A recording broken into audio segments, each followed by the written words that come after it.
성능이냐 휴대성이냐.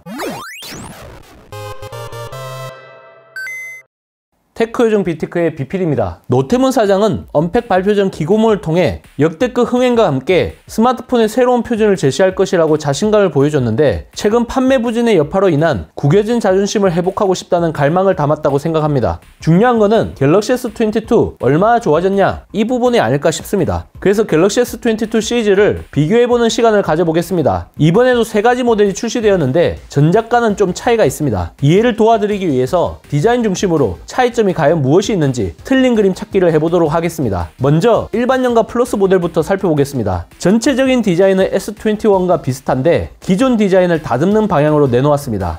먼저 전작보다 좀 더 컴팩트해졌습니다. 6.2인치에서 6.1인치로, 6.7인치에서 6.6인치로 0.1인치 정도 작아졌죠. 덕분에 갤럭시 S22는 과거 S10e와 같은 아담한 느낌을 줍니다. 플라스틱이 아닌 유리로 바뀌었습니다. 실제 이렇게 만져보면 앞뒤로 평평한 플랫 디자인과 맞물려서 더욱 세련된 느낌을 줍니다. 언팩이 끝나고 디지털 프라자에 가서 실물을 만져봤는데 커플로 추정되시는 분들이 아이폰스러워졌다, 그런 얘기를 좀 하시더라고요. 그리고 단순히 후면에 유리 재질만 적용된 게 아닙니다. S 시리즈 최초에 아머 알루미늄이 적용되었고, 스마트폰 최초로 코닌 고릴라 글래스 빅투스 플러스를 전후면 모두 사용해 내구성도 강화되었습니다. 충격에 대한 파손 확률을 낮춰준다는 것일 뿐, 잘못 떨어지면 아무리 강화유리라고 해도 박살이 날 수 있으니 이 부분은 참고하시면 좋을 것 같습니다. 그리고 S22 시리즈부터는 디스플레이에 보호필름이 부착되지 않게 됩니다. 내구성이 좋아진 만큼 보호필름 부착의 필요성이 없어졌고 친환경을 위해 이러한 결단을 내렸다고 합니다. 하지만 이건 어디까지나 명분일 뿐 실리 측면에서는 원가 절감이라는 게 분명해 보입니다. 또한 삼성전자 서비스센터 보호필름 부착 서비스도 제공되지 않는다고 하니 이 부분은 꼭 알고 계시면 좋을 것 같습니다.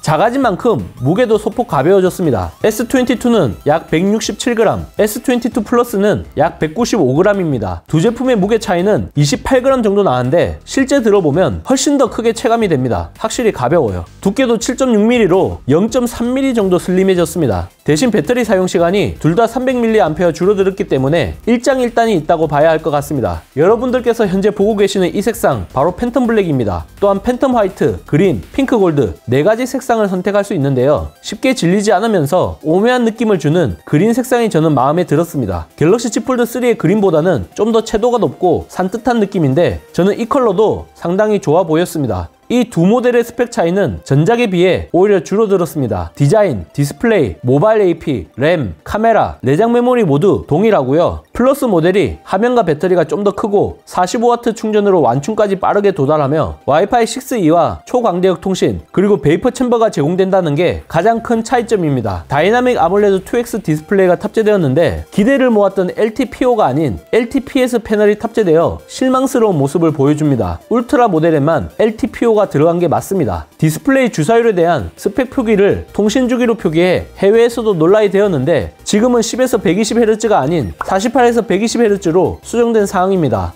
아무래도 가격 동결이 된 만큼 확실히 원가 절감, 급나누기를 할 수밖에 없는 그런 상황이긴 합니다. 태생적으로 디스플레이 품질 차이가 발생하는 건 어쩔 수 없는 부분이지만 삼성전자 MX 사업부 개발자를 앞세운 각고의 노력으로 최대한 가변 주사율의 능력을 끌어올렸다고 보시면 되겠습니다. 이 3가지 모델 중에서 가장 큰 변화를 맞이한 건 역시 갤럭시 S22 울트라입니다. 후면 디자인을 보면 좀 낯선 느낌이 납니다. 너 갤럭시 노트 맞아? 뭐 그런 느낌인데 이 전면만 보면 영락없는 갤럭시 노트 시리즈입니다. 올해부터 최상위 모델인 울트라에 편입되었는데 노트 팬들의 요청에 대해 삼성전자가 응답했다고 봐도 될 것 같습니다. 화면 크기는 6.8인치로 전작과 동일하나 화면 비율이 20:9에서 19.3:9로 달라졌습니다. 높이는 비슷하나 가로폭이 2mm 정도 커졌고 화면 면적도 좀 더 넓어지게 되었습니다. S22와 S22 플러스는 모서리를 제외한 모든 부분이 플랫하게 설계가 되어 있는데 S22 울트라는 전체적인 느낌은 각진 느낌이지만 보시는 것처럼 옆면이 라운드로 처리되어 있고 엣지 디스플레이가 적용되었습니다. 그리고 후면은 측면부와 카메라 썸이 이어진 컨투어 컷 디자인이 아닌 카메라 썸을 과감하게 제거하고 커드 카메라와 레이저 AF 그리고 플래시가 자리 잡고 있습니다. 삼성이 언팩에서 규칙을 깨트리다 이 말을 계속 강조했는데 패밀리 룩 전략을 포기했다는 게 가장 큰 충격이었습니다. 물론 아이폰도 일반 모델과 프로 모델로 크게 구분이 되지만 이 정도로 디자인 차이를 극명하게 두진 않았습니다. 이렇게 노트에 탈을 쓴 울트라 모델을 내놓는 게 과연 얼마나 지속될 수 있을까 하는 그런 의문도 듭니다. 게다가 내년 모델의 경우 디자인 올 체인지가 이루어질 가능성이 높기 때문에 어떻게 흘러갈지 흥미로운 관전 포인트가 아닐까 싶습니다.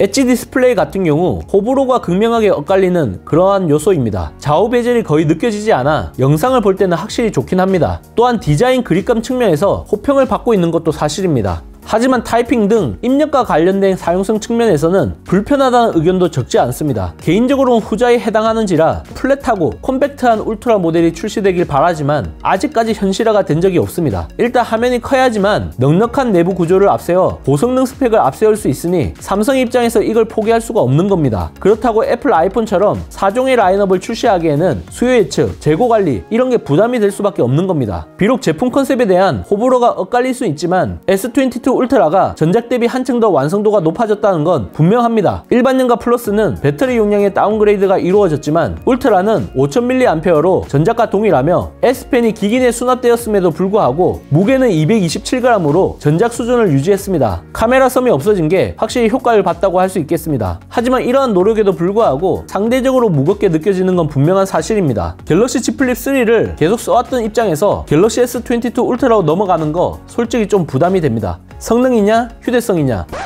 좀 아쉬운 점은 용량에 상관없이 12GB 램을 유지하고 있다는 점입니다. S21 울트라 512GB가 16GB 램을 제공했다는 점을 미루어 볼 때 스펙 다운그레이드가 이루어졌습니다. 하지만 확실히 개선된 부분도 있습니다. S22 울트라에는 베이퍼 챔버가 탑재되면서 냉각 시스템이 대폭 개선되었습니다. 반면 S22는 여전히 흑연 패드가 탑재되었으며 S22 플러스에는 베이퍼 챔버가 적용되었습니다. 다만 울트라에 비해 차지하는 면적이 작고 스틸이 아닌 구리 재질이기 때문에 쿨링에 있어서는 좀 떨어집니다. 또한 S펜의 레이턴시가 노트 20 울트라에 비해 70% 정도 짧아졌습니다. 제가 굉장히 악필인데 갈고리 이런 현상 그런 것도 잘 나타나지 않고요. 메모하고 드로잉 하시는 분들 입장에서는 정말 좋은 제품이다. 역대 S펜 중 가장 빠르고 정확하게 필기가 가능하고 에어뷰, 에어 커맨드, 꺼진 화면에서 쓰기 그리고 블루투스 원격 제어도 가능합니다. 카메라는 하드웨어 스펙만 보면 전작과 동일한 수준인데 디테일이 대거 보강되었습니다. 슈퍼 클리어 렌즈가 탑재되어 폰카의 고질병인 플레어와 고스트 현상이 확연히 줄어들었다고 합니다. 또한 나이토 그래피로 저조도 촬영을 강화했습니다. 그리고 AI 적용 범위가 넓어지면서 그림자나 빛 반사를 지워주는 것도 가능합니다. 갤럭시 S21 울트라 대비 얼마만큼 더 좋아졌는지는 별도의 영상을 통해 확인해 볼 예정이니 많이 기대해 주시기 바랍니다.